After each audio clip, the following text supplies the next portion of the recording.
So we're talking about shoplifting tonight on the show. I'm in the Pimlico Food and Wine store. Funnily enough, we're in Pimlico with Ollie, the shopkeeper. Hi. Ollie, there's been a massive increase in shoplifting over the past 18 months. How does it affect your business on a daily basis, and what are you doing to combat it? Well, basically, it's rising every year, but we try to look out for it and have a heavy, likewise a few more extra staffs, which is costing us as well as the losses we take. Okay. What sort of support do you get from the local police when you report shoplifting? Barely minimal. Minimal. Do they actually come out and see you? When we press out the dangerous alarm. Okay. That's totally. Would you say it happens every day, shoplifting? Once a week, I would say, maybe twice a week, yeah. And what sort of financial implications does that have on your business?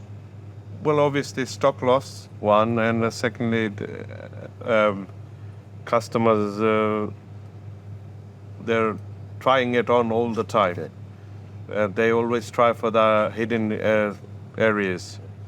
And do you feel like the shoplifters that come out these days sort of think they're never going to get caught? Yes. Okay. Well, thanks for that. Thanks for sharing your stories with us, Ollie. I think now we're going to go back to the pub for a pint. So today I'm joined by former Metropolitan Police Detective Peter Bleksley, and back as left in the corner, he's back again, look, Stephen Pound, former Labour MP. He's back for about the umpteenth time. Guys, straight into it. Shoplifting boom, crime rife on our streets, people just walking into shops, taking stuff off the shelves. We've seen it day after day after day. We see it in my own community in Ashfield. They're just going in, Peter. What's going off? Courtesy of British policing, in 2024, it hurts me to say this, but crime does pay. Okay. There are no deterrents for people these days. You can go into a shop, help yourself. The likelihood of coming out of that store and bumping into a patrolling police officer are virtually zero. The chances of being suitably punished when you get to court, again, is highly unlikely. So without deterrence and without police patrolling the streets and making them a hostile environment for criminals, this is what we've got. Stephen, why aren't police locking people up and going out to robberies and burglaries? Because as Peter quite rightly says, they're going into shops and just taking stuff and going home. Well, mainly, you can't ignore the fact that there were 20,000 less police officers between 2010 and 2020. You can't ignore that. I'm talking about today, Stephen. Yeah, I know, but I'm saying is that takes some time. You don't just get police officers out of the bottom drawer of your desk and pop them on. You've got to actually train them. You've got to bring them in. Look, there is a real difficulty here. I was walking down Oxford Street this morning. Every single shop had a private security guard, and every single shop, including the street shops. Yeah. So that means that they've basically ceded control of the streets. Look, what we've got to do is to increase the policing and use the technology. I always thought that the new technology, so not just the fingerprints, but DNA, smart water, all those things would enable us to attract and actually attack these issues. Yeah. But we don't seem to be doing. Maybe a little less time on demonstrations, a little more time on charging into a shop and steaming the place might be good for all of us. So Stephen says we want more police on the streets. I agree with that, but has the culture changed? Has policing gone soft since your day, Peter? It has, but having more police on the streets is not necessarily the answer. They've got to be properly trained and they've got to be shown how to do the job. Yeah. And so much experience has been lost. Yeah. We've now got probationary police officers patrolling or answering calls with other probationary police officers. Yeah. There's a huge lack of experience. In terms of has policing gone soft, well, what has happened in the last couple of decades or so, senior police officers have all trotted off to Oxbridge to get their degrees and other red brick universities. And then they've come back to policing with their heads full of pseudo-intellectual claptrap, which has no place in policing. Yeah. Policing is essentially a simple concept, but they can't grasp that. Yeah. And now they are so obsessed with their diversity, equality and inclusion to the detriment of many other things. Quite frankly, it's a basket case. Stephen, is it time to bring back the Sweeney School of Police Training? I think you'd fit well into that, to be honest. I can imagine you firing up the Quattro and kicking the door down. That's ashes to ashes, not Sweeney. Yeah. We're the Sweeney and you're Nick. Yeah. No, I can see it. Look, I mean, I think there are real flaws with that screening. You talk to any modern police officer, I'm not talking about, this sort of the super PC police officer, but most coppers will say, look, we can't do it that way, it just doesn't work. Look, you've not mentioned the other side of the equation, and that is the public. The police are the public in uniform, and if you don't have the public on your side, it's damn difficult to be a good policeman. And on that very note, there is so little respect for the police now. Not only... But why is that, Peter? Well, of course, there's the big headline-grabbing cases, the murderers, the serial rapists, and all those atrocities.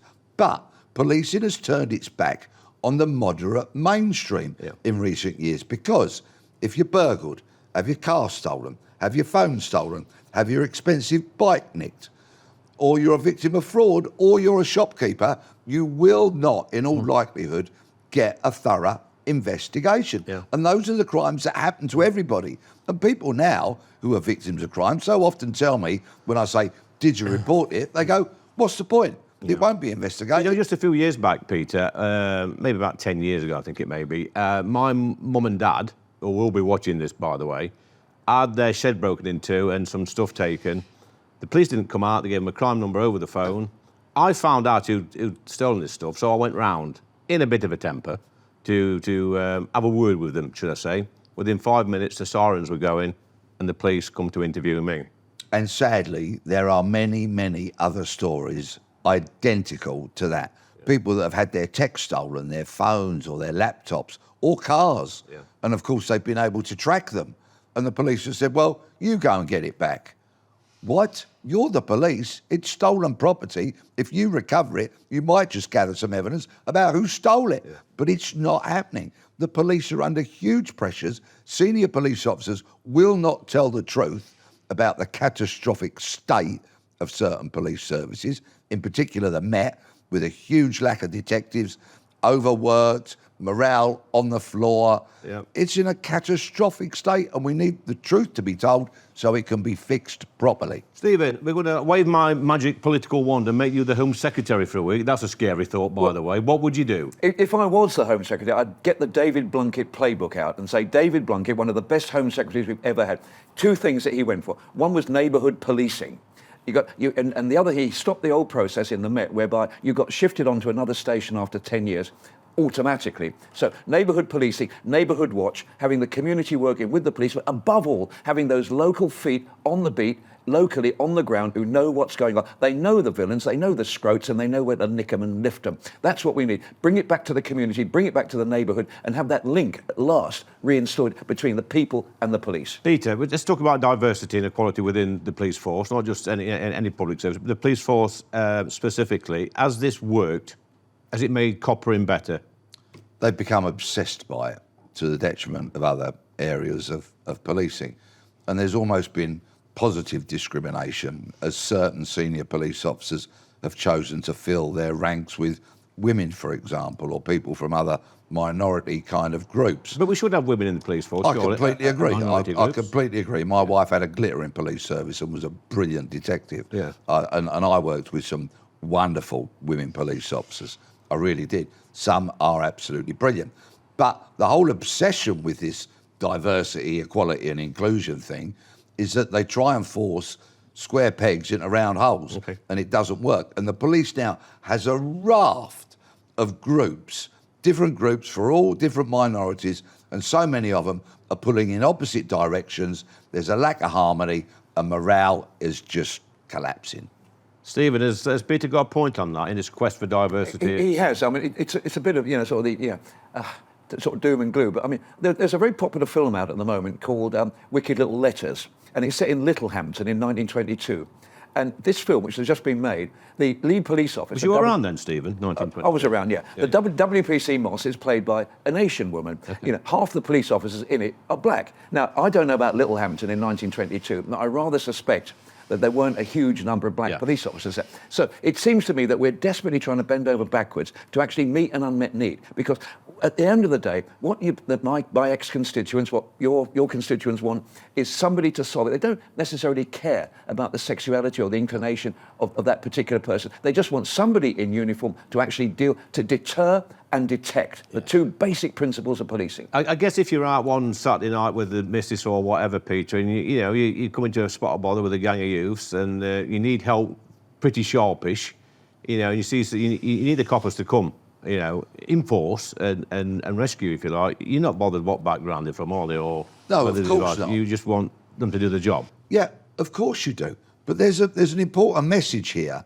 Because the police don't patrol the streets, generally speaking, there is a huge responsibility upon us all, sadly, to ensure that we are not victims of crime. Yeah. So we have to get that burglar alarm, that CCTV system, that steering lock on our car. And when we go out, and this hurts me to the pit of my stomach to say it, if you've done well for yourself and you've got a nice watch, there are certain places where you most definitely But should not what wear about it. Peter, solving crimes? What about these new detectives we've got? What sort of training have they had? Direct entry detectives. Yeah. So some smart aleck in senior policing, probably the College of Policing, thought that you can drag somebody off the street who's watched 2 episodes of Vera and suddenly turn them into a detective. Yeah. Well, funnily enough, they're finding out that you can't do that. Yeah. They did away with the natural progression, doing your bit in uniform, learning the job, learning how to deal with prisoners and witnesses and all that kind of stuff, and then see if you're suitable to be a detective.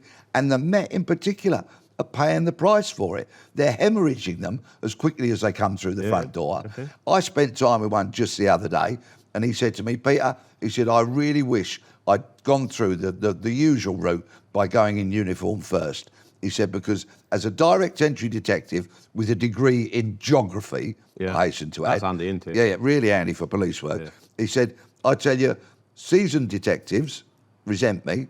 He said, I'm not very good at my job because I quite frankly don't know what I'm doing, and consequently, victims have failed. And that was from the mouth of a direct entry, young, enthusiastic detective. Stephen, you look like a fan of Vera. Is Peter right, what he's saying?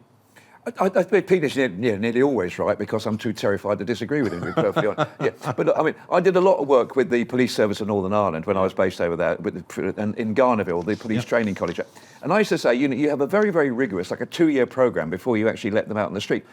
Don't you think you're going to have burnout? And somebody said to me, I'd rather lose them in the training stage than 2 or 3 years down the line. So I think maybe the old Hendon model actually worked. I don't know what Peter thinks, but from my perspective, it actually seemed to be a little bit more effective.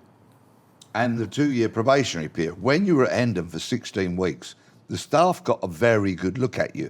It was also residential. Yes. So if you weren't up to it, you would pretty much get wheedled out. The study, if it was too much, you'd be gone. Our class started with, I think it was around 25 or 30, and 7 of us made it to the end of the line. Wow. A cost-effective way of doing it, rather than having somebody in service for 2 or 3 years and then finding they're not suitable. But the powers that be in policing now will say, that's all old hat, we've moved on, it's all very, very different. And of course, it is very different. But I would say to them, yeah, but is it any better?